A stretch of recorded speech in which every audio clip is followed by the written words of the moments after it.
O pag-usapan natin ito. Itong next. Ha? Ka Eric, tinawag na nervyoso si Paduano. Kanina po, nag-live kami ng Banatero sa SMNI at kasama namin si Ka Eric. No? So, ito, pina-screenshot ko to dun sa aking editor. Ito'y kuha kanina. Kaya lang yung editor ko, ba't naman ito kinuha mong picture? Parang ang pangit ko naman dyan at parang galing ako kung saan. Ay, kung nakikinig yung editor ko, ano ba naman yan? Hindi ka naman kumuha ng maganda-gandang picture ko. Anyway.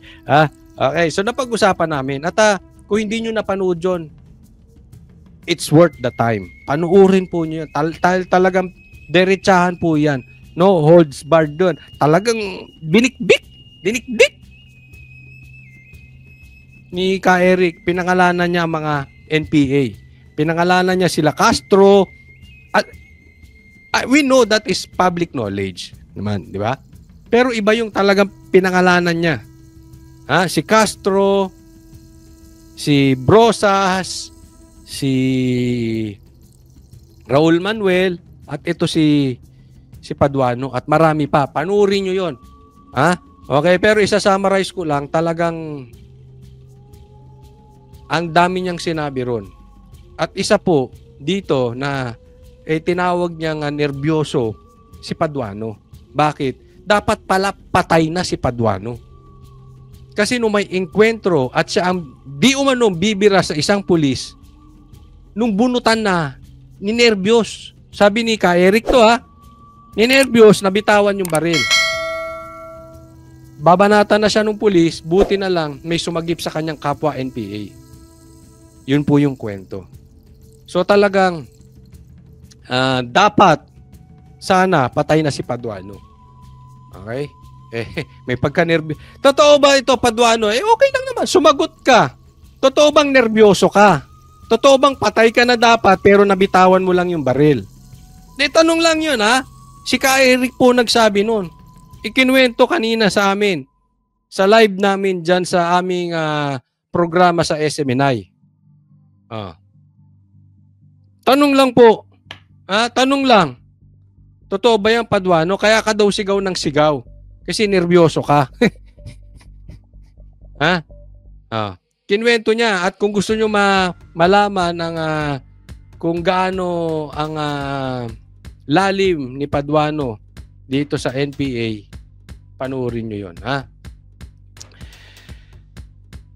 Ito pala ay sinipa. Sinipa, tinanggal sa NPA. At pumanig sa mga kuwangko. Di umano, itong si Paduano. Kaya nga sabi ko, pambihira. Kung susundan ko na yung sinabi ni Ka Eric na NPA to si Paduano, tapos, pinakontempt niya ang isang general. Isang general na nanilbihan ng maayos sa Pilipinas, pinakontempt niya. Kinampihan pa ni Akop na isang pulis. Kaya nga yan ang tanong ko Meron bang sabwatan ang mga pulis at NPA? Tinanong ko yan kay Ka Eric. Panoorin nyo doon. Meron na bang sabwatan ng pulis at NPA? Sinagot niya. Kasi si Akop pulis Si Paduano, NPA. Di umano, sabi ni Ka Eric. Bakit tinayaan niya na ang isang uniform men, sigaw-sigawan, ipakulong ni Paduano na NPA? Bakit tinayaan ni Akop na isang pulis?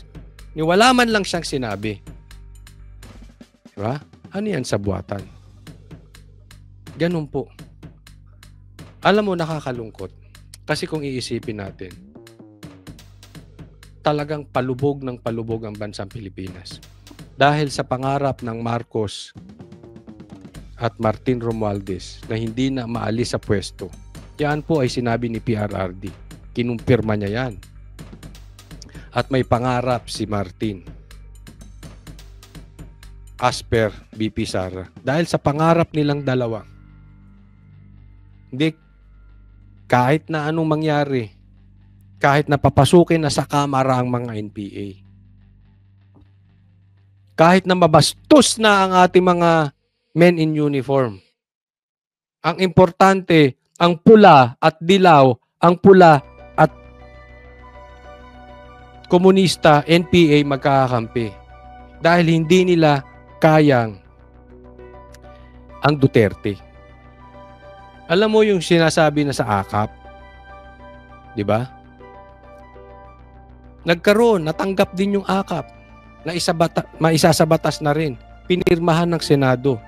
Yung Senado kumukontra. Tama si Amy doon, kumukontra siya. Di ba? Pero hindi rin pumasok din. Merong 5 bilyon na AKAP ang Senado. Kaya yan ang sinasabi nila, kaya pumayag ang Senado rin. Pero alam nyo, pwedeng ibalik ng presidente, may kapangyarihan siya na hindi niya tanggapin yung ganong budget ng AKAP. May kapangyarihan po si BBM. Pwedeng hindi pumasok sa budgetan ang AKAP. Considering na isiniro budget nyo ang PhilHealth, pero ang AKAP na isingit na dati naman ay walang AKAP. Naintindihan? Dati walang AKAP So yung dating merong PhilHealth, siniro. Yung AKAP, biglang nagkaroon ng 26 billion. 21 billion sa House, 5 billion sa Senate. Pero kahit pa man din, pwedeng ibalik yan ni Marcos, ni BBM. Pwedeng hindi maging batas yan. Pwedeng hindi magkatotoo yung budget na yan. Pero kung ako tatanungin ninyo, hindi po ibabalik ni Marcos yan. Alam nyo kung bakit? Kailangan niya ng kakampi. Ganyang kawik yan si Marcos. Hindi niya yan. Kasi, ito nga nagkakampihan na pula, dilaw, komunista, NPA. Dahil para ano? Para lang buo ang puwersa makalaban ng Duterte. Yan talagang problema natin sa bansa ngayon. Nagkakampi-kampihan, di kahit kumampi sa mali, basta magiba ang Duterte. Kaya yan, hindi niya yan ibabalik. Na-hostage dyan si Marcos. Na-hostage siya dyan. Kasi pag binalik niya yan, maraming magagalit, maraming mawawalan na mga kongresista. Mawalan sila ng AKAP. Kailangan nila yung AKAP dahil mag-e-eleksyon. Naiintindihan nyo? Yan ang legalized vote buying. Kunwari magbibigay ka ng pera, tulong, pero nakalagay ang pangalan mo. Kailangan nila yung AKAP for 2025 election. Nagigets ninyo? Pag binalik yan ni Marcos at hindi tinanggap yung budgeta ng AKAP, magagalit ang congressman. Hindi kaya ni Marcos yun. Why? He is weak. Hindi niya ibabalik, tatanggapin. Kaya wala siya. Oo lang siya ng oo. Zero PhilHealth, oo siya. May AKAP, oo yan. Kaya yung sinasabi nila na, hindi, may pag-asa pa yan, ibabalik. Sana. I hope I'm wrong. But I think I'm right. In my opinion, hindi niya ibabalik. Why? Hindi niya kaya si Tamba. Hindi niya kaya. Hindi niya kayang mag-isa kalabanin ng Duterte. Kailangan niya ng kakampi. Kailangan niya komunista, kailangan niya mga NPA dyan sa Kamara na sinasabi ni Ka Eric. Kailangan niya yung mga congressman dyan. Hindi niya ibabalik. Yung Senate na nahimik, ito na, 5 billion, tahimik kayo, pirma sila. Hindi lahat Si Amy hindi pumirma, sila Bato, sila Bongo hindi pumirma. Ganyan ang kalagayan ng bansang Pilipinas. So, panurin nyo yun. Yung live namin kanina. Okay, next po tayo. Ito, statistics.